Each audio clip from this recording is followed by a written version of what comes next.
LG VK Saxena की CM आतिशी को चिट्ठी सामने आई है। सीएजी रिपोर्ट विधानसभा में रखने की इस चिट्ठी में मांग की गई है। विशेष सत्र बुलाकर रिपोर्ट पेश करने को कहा गया है, रिपोर्ट टेबल पर रखने को कहा गया है। सीएजी रिपोर्ट शासन में पारदर्शिता की कसौटी है।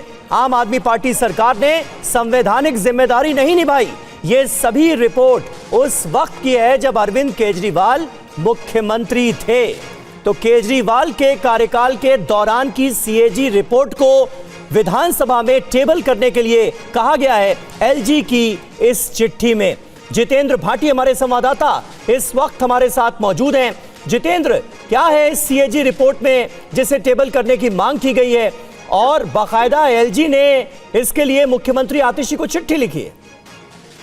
बिल्कुल, देखिए जो पूरा मामला है अलग अलग 14 टैग रिपोर्ट से संबंधित है, जिसमें अलग अलग विभाग है, डीटीसी है, हेल्थ सेक्टर है, तमाम चीजों को लेकर के ये है। और इसका मामला दिल्ली हाईकोर्ट भी पहुंचा था। जो विपक्ष के नेता है दिल्ली में विजय गुप्ता, तमाम उनके साथ विधायक है, वो पहुंचे। 12 दिसंबर को सुनवाई थी, लेकिन उससे एक दिन पहले ही दिल्ली सरकार द्वारा रिपोर्ट भेजी गई थी और उससे कहा गया है कि रिपोर्ट को पेश किया जाना था, लेकिन नहीं किया गया। 497 दिन पुरानी ये रिपोर्ट है और उन्होंने कहा कि कार्य में जो पारदर्शिता है उसको दिखाने और बताने के लिए रिपोर्ट को आप पब्लिक करें। तो पब्लिक जब होगी जब विधानसभा के पटल पर को रखा जाएगा। शुक्रिया जितेंद्र आपका इस जानकारी और अपडेट के लिए। अगली खबर संभल से है, जहां खुदाई के दौरान 3 मूर्तियां मिली हैं। कुएं की खुदाई के दौरान 3 मूर्तियां मिलने की जानकारी है। कुएं से पार्वती गणेश की मूर्ति मिली है। तीनों मूर्तियां प्रशासन को सौंप दी गई हैं।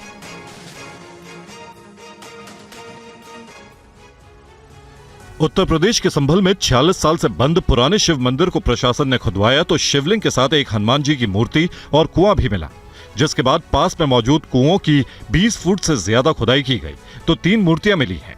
ये मूर्तियां मां पार्वती, गणेश और कार्तिकेय की हैं। प्रशासन ने सभी मूर्तियों की जांच कराने के लिए एएसआई को खत लिखा है। इन मूर्तियों की कार्बन डेटिंग कराई जाएगी। संभल में प्राचीन शिव मंदिर से महज 100 मीटर की दूरी पर नियारी वाली मस्जिद के पास एक और कुआं मिला है। इस कुएं को पाट कर इसके ऊपर पत्थर लगा दिया गया था। अब नगर पालिका की टीम ने कुएं के ऊपर बने चबूतरों को तोड़ दिया है। प्रशासन का कहना है कि संभल में 19 नलकूप हुआ करते थे जो किसी कारणवश बंद हो गए।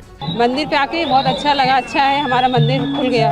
कुएं से मूर्तियां मिलने पर अच्छा है कि हमें पूजा करने के लिए और भी भगवान देवी देवताओं की मूर्तियां मिल रही हैं। ये तो हमारा सौभाग्य है कि हमें जितने देवी देवताओं को पूजने का मौका मिल जाए। महिलाओं में खासतौर से खुशी है, मूर्ति मिलने की भी खुशी है और अब जो मूर्ति मिली है उसके बाद मंदिर में पूजा पाठ का कार्यक्रम फिलहाल शुरू कर दिया गया है।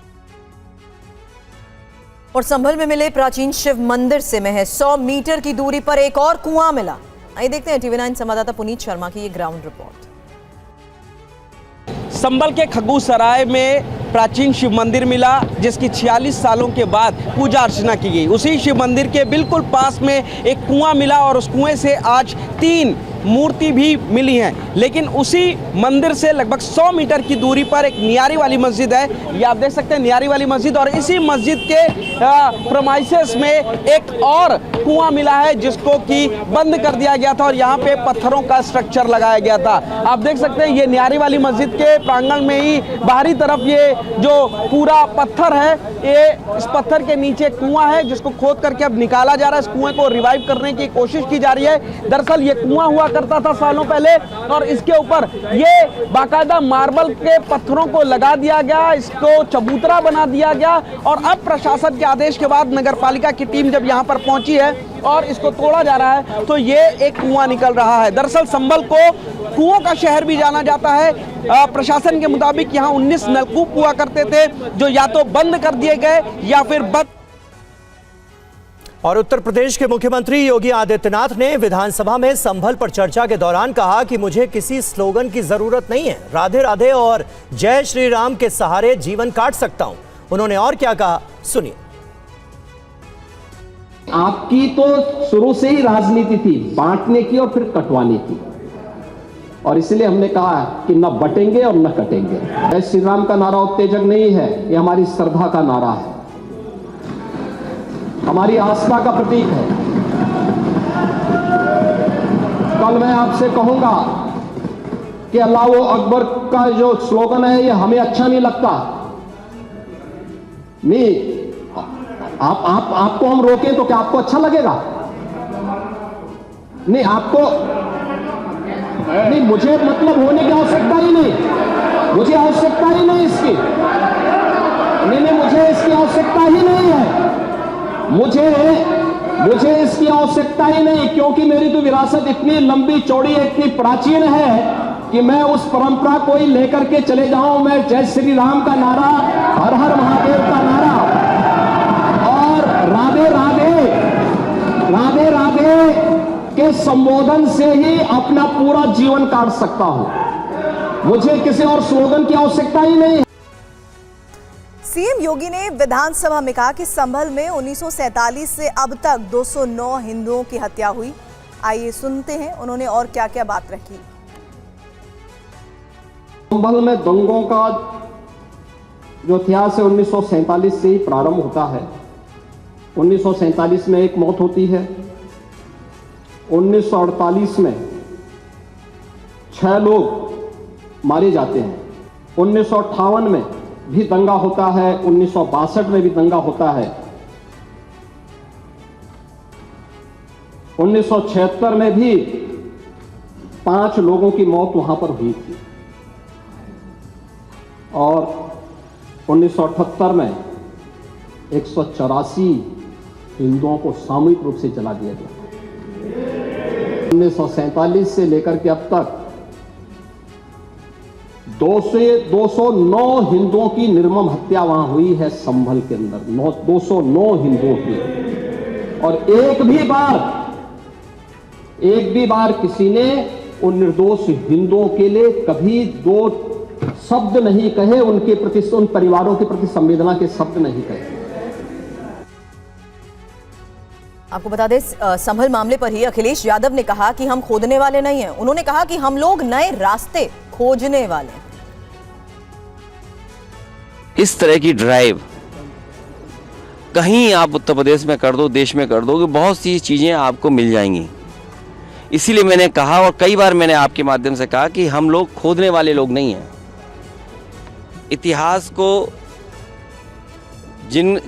इतिहास के पन्नों में कुछ खराब चीज़ें नहीं खोजना चाहते हैं। हम लोग नए रास्ते खोजने वाले लोग हैं और जिनको अपने भविष्य के बारे में नहीं पता कि भविष्य क्या होगा, भविष्य में क्या बदलाव चाहते हैं, वो इतिहास में ही हमेशा रहते हैं। हम लोग भविष्य बनाना चाहते हैं, देश में अच्छी सड़कें बने। उत्तर प्रदेश की जो खोजने की बात आप कह रहे हैं, इंक्रोचमेंट ड्राइव हटाने की बात कर रहे हैं, मैंने विधानसभा में भी, विधान परिषद में भी और लोकसभा में भी और पहले भाषण में भी मैंने ये कहा था कि उत्तर प्रदेश के साथ भेदभाव हो रहा है। जिस उत्तर प्रदेश ने प्रधानमंत्री जी को तीसरी बार मौका दिया, आप बताइए अगर एक भी एक्सप्रेसवे के लिए उत्तर प्रदेश को बजट मिला हो, बताइए आप। और वकील विष्णु शंकर जैन ने कहा है कि संभल में 3 मूर्तियां मिलने के बाद यह साबित होता है कि संभल एक तीर्थ क्षेत्र रहा है। उन्होंने कहा कि सुप्रीम कोर्ट के आदेश से मूर्तियों को स्थापित करने का काम प्रभावित नहीं होगा। सुप्रीम कोर्ट का एक आदेश है जिसकी वजह से सारी प्रोसीडिंग्स इस समय रुक गई हैं। तो ऐसी स्थिति में क्या इस मामले पर भी किसी तरह से कोई बाधा आ सकती है? पहली बात, सुप्रीम कोर्ट का आदेश क्या है 12 दिसंबर का, उसको समझ लेते हैं। सुप्रीम कोर्ट ने अपने आदेश में कहा है कि कोई नए केस फाइल अगर होंगे तो उसको दर्ज नहीं किया जाएगा, रजिस्टर्ड नहीं किया जाएगा। दूसरा, सुप्रीम कोर्ट ने अपने आदेश में ये कहा है कि सर्वे का कोई आदेश कोर्ट नहीं पारित करेगी, ना कोई इफेक्टिव ऑर्डर कोई कोर्ट पारित करेगी जहां पे ये सूट्स पेंडिंग है, जो सूट्स पेंडिंग है। तो ये तो मामला उस आदेश की परिधि में आता ही नहीं है, यानी कि उस परिधि से बाहर है ये मामला और पूरी तरह से स्पष्ट और साफ है। तो ऐसी स्थिति में ये जो मूर्तियां मिली हैं इनको फिर से स्थापित किया जा सकता है? जी बिल्कुल, स्थापित किया जा सकता है। खंडित मूर्तियां उसको पुनः स्थापित किया जा सकता है। और साथ ही साथ मैं एक बात और बताना चाहता हूं, जो एंशिएंट मॉन्यूमेंट्स एक्ट 1958 है उसके तहत अपनी प्राचीन धरोहर की डिस्कवरी के लिए कोई रोक नहीं है। इनफैक्ट एक्ट ये कहता है कि ऐसा काम कर सकता है, प्रशासन ऐसा काम कर सकता है। तो इसलिए मुझे ऐसा लगता है सुप्रीम कोर्ट का ऑर्डर इसमें कहीं रुकावट नहीं बनता है, ना कहीं बाधा डालता है। कांग्रेस सांसद प्रियंका गांधी ने आज फिर फिलिस्तीन के लोगों के प्रति एकजुटता का इजहार किया। प्रियंका गांधी एक ऐसे हैंडबैग के साथ संसद पहुंची जिस पर फिलिस्तीन लिखा हुआ था। कांग्रेस का एक बार फिर फिलिस्तीन प्रेम दिखाई दिया है। प्रियंका गांधी की एक तस्वीर सामने आई है जिसमें उनके बैग पर फिलिस्तीन लिखा हुआ है। कांग्रेस सांसद ये बैग लेकर संसद पहुंची थी। इस बैग के जरिए एक बार फिर प्रियंका गांधी फिलिस्तीन के समर्थन में नजर आई हैं। वहीं अब इस बैग पर सियासी घमासान शुरू हो गया है। बीजेपी की तरफ से कहा गया है कि गांधी परिवार हमेशा से ही तुष्टीकरण का बैग ढोता रहा है। केंद्रीय मंत्री एसपी सिंह बघेल ने कहा कि प्रियंका मुस्लिम वोट के तुष्टीकरण के लिए फिलिस्तीन लिखा बैग लेकर आई हैं। मुझे लगता है कि राजनीति में मैसेज दिया जाता है। हजारों ब्रांड हैं बैग के, गुच्ची लुई वुइटन वगैरह ऐसे कुछ हैं जो इन लोगों पर बहुत सूट करते हैं। इसके बाद उस बैग पे फिलिस्तीन लिखा है, तो मुझे लगता है मुस्लिम वोटों की तुष्टीकरण के लिए ये एक संदेश देने का प्रयास किया है और ये उचित नहीं है। बता दें कि ऐसा पहली बार नहीं कि प्रियंका गांधी ने फिलिस्तीन का समर्थन किया है। हाल ही में भारत आए फिलिस्तीन के राजदूत से उन्होंने मुलाकात की थी। फिलिस्तीनी राजदूत ने प्रियंका को वायनाड लोकसभा चुनाव में जीत की बधाई दी थी। आपको बता दें, कांग्रेस सांसद प्रियंका गांधी ने chief of army staff office में इंटीरियर बदलाव के तहत पाकिस्तान सेना के आत्मसमर्पण वाली तस्वीर को भी हटाने पर संसद में सवाल उठाया, जिसका जवाब सरकार की ओर से क्या दिया गया, देखिए। सेना हेडक्वार्टर से पाकिस्तान सेना के आत्मसमर्पण करने वाली तस्वीर वाला मुद्दा संसद में उठाते हुए कांग्रेस नेता प्रियंका गांधी ने इसे सेना का अपमान बताया। आज सेना के हेडक्वार्टर्स में से वो तस्वीर उतारी गई है जिसमें पाकिस्तान की सेना आत्मसमर्पण कर रही है हिंदुस्तान भारत की सेना के सामने। प्रियंका गांधी ने तस्वीर को दोबारा लगाने की मांग भी की। हर बार हम कहते हैं ये देश का मुद्दा है, देश के गर्व की बात है, तो इसमें आप राजनीति क्यों कर रहे हैं? इतिहास और हमारी मांग है कि वो तस्वीर वापस टांगी जाए। संस्कृति मंत्री गजेंद्र सिंह शेखावत ने मामले पर लोकसभा में जानकारी दी और कहा कि पेंटिंग सैम मानेकशॉ ऑडिटोरियम में पूरे सम्मान के साथ स्थापित की गई है। पहले रक्षा मंत्रालय में लगी थी, उस पेंटिंग को वहां से हटा दिया गया। मैं मात्र सदन के संज्ञान के लिए निवेदन करना चाहता हूं कि वो पेंटिंग मोस्ट बीफिटिंग प्लेस पर मानेकशॉ ऑडिटोरियम में पूरे सम्मान के साथ में स्थापित की गई है, ताकि वहां उसे और अधिक लोग जो है उसे देख करके उससे प्रेरणा प्राप्त कर सकें। और ईवीएम के मुद्दे पर उमर अब्दुल्ला से टीएमसी सांसद अभिषेक बनर्जी ने सहमति जताई है। उन्होंने विरोधियों को कहा है कि केवल एक दो टिप्पणी करने से नहीं होता है, इसके लिए ईवीएम में गड़बड़ी को लेकर ठोस प्रमाण भी चुनाव आयोग को देने चाहिए। No problem with you making an issue out of the EVMs. Jammu Kashmir के सीएम उमर अब्दुल्ला के इस बयान से टीएमसी ने भी सहमति जताई है। टीएमसी सांसद ने कांग्रेस समेत महागठबंधन के बाकी दलों के नेताओं को दो टूक जवाब दिया है कि जो लोग ईवीएम पे सवाल उठा रहे हैं, अगर उनके पास कुछ है तो इलेक्शन कमीशन को जाके वो डेमो दिखानी चाहिए कि भाई हमारे पास ये वीडियो है। क्योंकि इलेक्शन कमीशन ने वो सबको बुलाया था। अगर फिर भी किसी को लगता है कि भाई ईवीएम मैनिपुलेट हो सकता है, ईवीएम हैक हो सकता है, तो मुझे लगता है डेलीगेशन जाके इलेक्शन कमीशन को मिलना चाहिए, मिलके एक डेमो दिखाना चाहिए कि भाई ये टेक्नोलॉजी से या ये सॉफ्टवेयर से या ये मैलवेयर से आपका ईवीएम हैक हो सकता है। और अगर वो भी नहीं कर सकता है तो इसको लेकर नीचे आंदोलन कर। पीएम म्यूजियम ने राहुल गांधी को चिट्ठी लिखकर जवाहरलाल नेहरू के उन दस्तावेजों को वापस करने की मांग की है जो एडविना और जेपी सहित कई लोगों से जुड़े हुए हैं। इस पर कांग्रेस और बीजेपी आमने सामने आ गए हैं। हमारे करस्पॉन्डेंट्स इन चिट्ठियों को 51 कार्टन में बंद करके एमवी राजन जी ने डायरेक्टर से अप्रूवल लेकर 5 मई 2008 को इसे सोनिया जी के घर भेज दिया।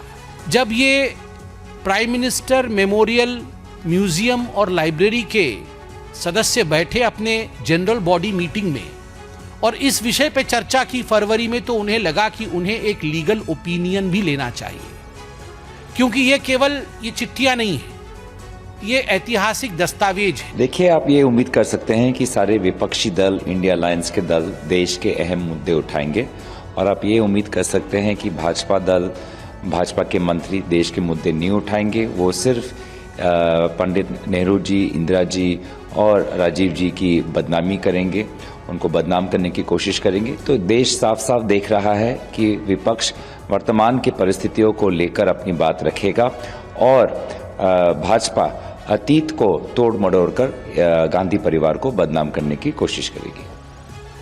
नेहरू के पत्राचार की कॉपी मांगने वाले पीएम म्यूजियम के सदस्य रिजवान कादरी ने कहा कि वो सरदार वल्लभ भाई पटेल गांधी पर शोध कर रहे हैं और इतिहास के टूटे कनेक्शन को जोड़ने के लिए नेहरू के पत्राचार का अध्ययन भी जरूरी है। मेरा जो अभी संशोधन कार्य है वो सरदार वल्लभ भाई पटेल के ऊपर बड़े पैमाने पे चल रहा है। अगर महात्मा गांधी जी, सरदार वल्लभ भाई और जवाहरलाल नेहरू तीनों को समझना है तो आपको अलग अलग सोर्स मटेरियल देखना होगा। प्रधानमंत्री का कॉरेस्पॉन्डेंस जितना भी है वो राष्ट्र की धरोहर होता है, तो उसके अंदर कोई भी पर्दा नहीं होना चाहिए और संशोधकों को आप जितना सोर्स मटेरियल उपलब्ध कराएंगे तो वो अपना संशोधन कार्य आगे बढ़ा पाएगा और जो मिसिंग लिंक्स है हिस्ट्री की वो जुड़ पाएगी। तो मैंने सबसे पहला एक पत्र सितंबर 2024 में श्रीमती सोनिया गांधी जी को रिक्वेस्ट किया कि या तो आपके पास जो ये कलेक्शन जो विड्रॉ 51 कार्टन है, यानी बहुत बड़ा कलेक्शन है, तो वो इस शोध संस्थान को यानी कि प्रधानमंत्री संग्रहालय को लौटा दें या उसका कॉपी प्रोवाइड करें या मुझे आपके वहाँ बैठ के संशोधन करने का परमिशन दें। उनकी तरफ से कोई प्रत्युत्तर न आने पे मैंने श्री राहुल गांधी जी उनको यही रिक्वेस्ट किया। और खबर बिहार से है। TV9 संवाददाता रूपेश कुमार को बीपीएससी चेयरमैन ने प्रश्न पत्र के आसानी से नहीं फटने की चुनौती दी। चुनौती स्वीकार करने के बाद कैमरे के सामने चेयरमैन साहब के दावों की पोल खुल गई। बीपीएससी चेयरमैन का प्रश्न पत्र का लिफाफा ना फटने की चुनौती को TV9 संवाददाता रूपेश कुमार ने स्वीकार किया और आयोग के परीक्षा नियंत्रक राजेश कुमार से प्रश्न पत्रों का अनब्रेकेबल पैकेट मांगा। एक झटके से ही पैकेट फट गया, जिसके बाद चेयरमैन साहब का दावा सबके सामने झूठा साबित हो गया। आयोग के परीक्षा नियंत्रक ये देखकर दंग रह गए और जल्द ही फटा पैकेट और बिखरा हुआ प्रश्न पत्र समेटकर वहीं से चले गए। ये फाड़ने पर भी नहीं दूसरे बच्चों का पेपर। बिहार लोकसभा आयोग की परीक्षा के दौरान शुक्रवार को पटना के बापू परीक्षा केंद्र में हंगामे का सीसीटीवी वीडियो सामने आया है। वीडियो में कुछ उपद्रवी प्रश्न पत्र लूटते दिख रहे हैं। तस्वीरों में आरोपी प्रश्न पत्र बाहर भेजने की कोशिश करते भी नजर आ रहे हैं। इससे पहले पटना के डीएम की ओर से बीपीएससी को मामले में रिपोर्ट सौंप दी गई है, जिसमें कहा गया है कि बापू परीक्षा केंद्र में सुनियोजित तरीके से परीक्षा रद्द कराने की साजिश रची गई। इसके साथ ही रिपोर्ट में पेपर लीक के आरोपों को भी खारिज कर दिया गया। खबर गुरुग्राम से है, जहां दो गुटों में झगड़े के बाद एक वैन को आज फूंक दिया गया। साथ ही कई गाड़ियों में तोड़फोड़ भी की गई।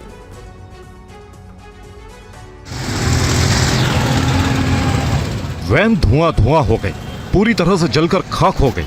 लोग वैन जलता हुआ देखते रहे, लेकिन किसी ने बुझाने की कोशिश नहीं की। यह तस्वीर गुरुग्राम सोहना चौक की बताई जाती है। बताया जाता है कि वैन में यह आग अपने आप नहीं बल्कि जानबूझकर लगाई गई। तस्वीरों में देख सकते हैं कि आसपास तारें बिखरी पड़ी हैं। पूरा का पूरा गोदाम है जहां एक चिंगारी कह ढा सकती थी, लेकिन गनीमत रही कि यह आग वैन तक ही सीमित रही। बताया जाता है कि गुरुग्राम सोहना चौक के पास एक रेस्टोरेंट पर दो गुटों के बीच किसी बात को लेकर झगड़ा हुआ था, लेकिन रात का गुस्सा दिन में भी भड़का और कुछ उपद्रवियों ने तांडव मचाया और दिन दहाड़े कानून व्यवस्था को चुनौती दी और खड़ी वैन को फूंक डाला। कई गाड़ियों में तोड़फोड़ की गई थी। शिवाजी नगर की पुलिस जांच में जुटी है। लखनऊ में फिर एक बार 20 फीट तक सड़क धंस गई और गनीमत ये रही कि कोई गाड़ी सवार नहीं गिर रहा, वरना बड़ा हादसा हो सकता था। विकासनगर के पीएनबी बैंक के पास बीच सड़क पर कई फीट चौड़ा गड्ढा हो गया। बताया जा रहा है कि सीवर लाइन क्षतिग्रस्त होने से रोड के नीचे कैविटी हो जाने के चलते सड़क धंस गई। लखनऊ के विकासनगर इलाके में सड़क धंसने का यह वीडियो सोशल मीडिया पर तेजी से वायरल हो रहा है। इसमें देखा जा सकता है कि मेन रोड पर करीब 20 फीट लंबा गड्ढा हो गया है। मौके पर नगर आयुक्त समेत लोक निर्माण विभाग और जल विभाग के कर्मचारी भी पहुंचे। रोड को बैरिकेड कर उसे दुरुस्त करने का काम किया जा रहा है। सड़क धंसने से आसपास के घरों और दुकानदारों में दहशत का माहौल है। ये वही रोड है जिस पर कुछ समय पहले भी सड़क धंस चुकी है। हालांकि पुलिस ने बैरिकेडिंग लगाकर रास्ता बंद कर दिया है। बता दें, 2 साल में 5 बार यहां सड़क धंस चुकी है। इसी जगह पर पहले भी सड़क धंस चुकी है। इससे पहले 2022 में भी सड़क धंस चुकी है। लगातार सड़क धंसने की घटना से संबंधित विभाग संदेह के घेरे में है। स्थानीय लोगों का कहना है कि सड़क निर्माण में लापरवाही बरती गई है। बार बार होने वाली इन घटनाओं के बावजूद प्रशासन की ओर से स्थायी समाधान के प्रयास नहीं किए गए हैं। और प्रधानमंत्री जीवन ज्योति बीमा योजना की सफलता से जुड़ी एक रिपोर्ट सामने आई है। योजना में 21 करोड़ से ज्यादा लोगों ने नामांकन कराया है। केंद्र की मोदी सरकार ने अनिश्चितता के समय परिवारों की वित्तीय मदद सुनिश्चित की है, जिसका असर जमीन पर दिखने लगा है। वित्त मंत्रालय की एक रिपोर्ट के मुताबिक प्रधानमंत्री जीवन ज्योति बीमा योजना ने 21 करोड़ से अधिक लाभार्थियों को 2 लाख रुपए का जीवन बीमा कवरेज दिया है। इसमें अब तक 21.67 करोड़ नामांकन दर्ज किए गए हैं। PMJJBY 1 साल की जीवन बीमा योजना है जो हर साल रिन्यू होती है। कुछ इसी तरह की उछाल सुरक्षा बीमा और जनधन योजना में भी देखी गई। वित्त मंत्रालय ने अपनी रिपोर्ट में कहा है कि प्रधानमंत्री सुरक्षा बीमा योजना में 48 करोड़ लोगों के नामांकन के जरिए 2 लाख रुपए की दुर्घटना बीमा कवरेज कराया है, जबकि PM जनधन योजना ने 54 करोड़ से अधिक लाभार्थियों को आकर्षित किया है। 14 अगस्त 2024 तक PMJDY के कुल खातों की संख्या 53 करोड़ 13 लाख है, जिसमें 55.6% खाताधारक महिलाएं हैं और 66.6 खाते ग्रामीण और अर्ध शहरी क्षेत्रों में हैं।